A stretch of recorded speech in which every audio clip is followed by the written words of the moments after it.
This is why shoelaces come undone. Researchers at UC Berkeley have solved the mystery of why shoelaces come undone when you run. When you run, your feet strike the ground at 7 times the force of gravity. This causes the knots in your shoelaces to stretch.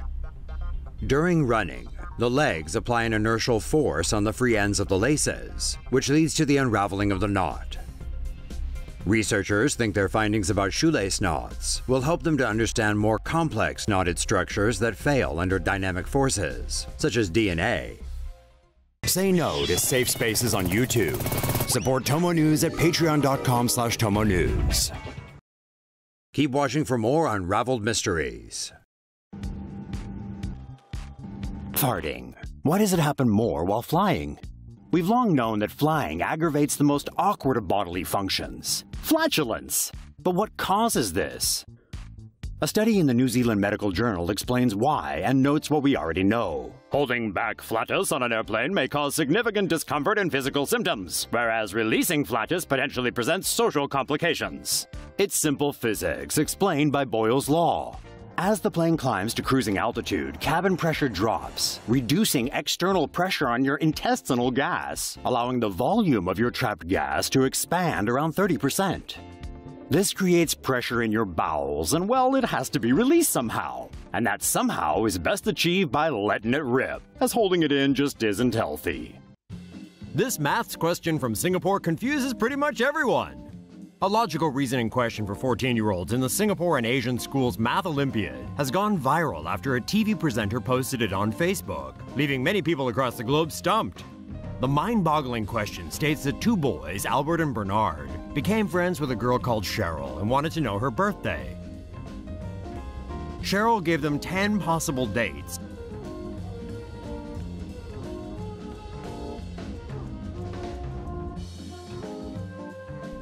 and then told Albert and Bernard the month and day of her birthday respectively. The question continues and states that Albert is not sure about her birthday yet, but certain that Bernard, who was told the day, does not know either. From this, it is possible to eliminate the 2 unique dates, May 19th and June 18th.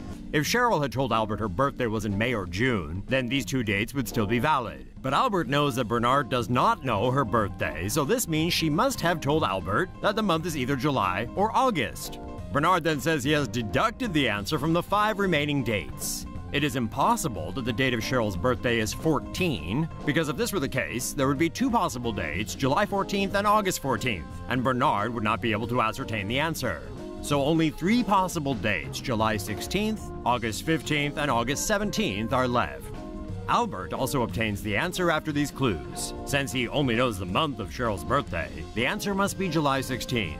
If Cheryl had told Albert she was born in August, Albert could not have deducted the answer because there would still be 2 possible dates.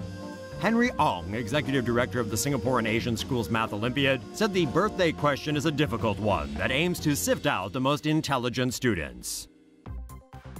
An explanation for why we might see different colors in the dress.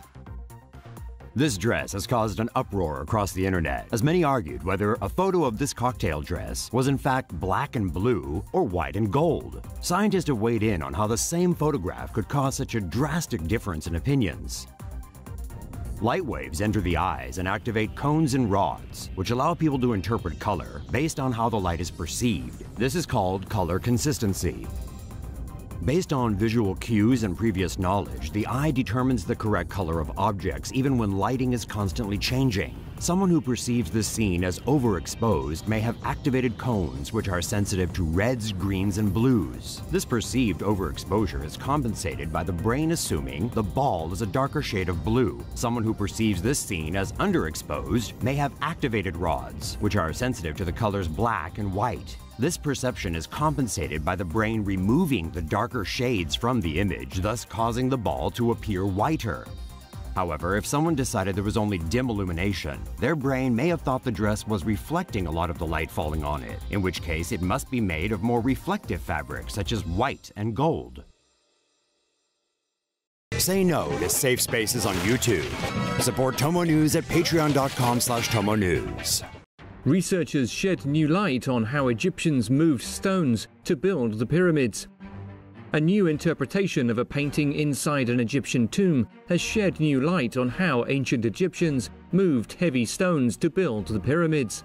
The stones used to create the Egyptian pyramids weighed on average about 2.5 tons each. Research shows workers would move the stones on sleds. However, the friction of wood against dry sand in the desert caused significant drag and would create a sand berm in front of the sled as it moved forward. Workers would then need to clear the build-up of sand before the sled could be moved again. Researchers' new interpretation of an ancient Egyptian painting shows workers may have poured water onto the sand in front of the sleds. This would cause micro droplets of water to bind to the grains of sand, creating a form across the grains and making the sand stiffer, significantly reducing friction and drag as the sled was moved forward. Scientists say this discovery could even have implications for how modern society can effectively transport everything, including sand, cement, and flour.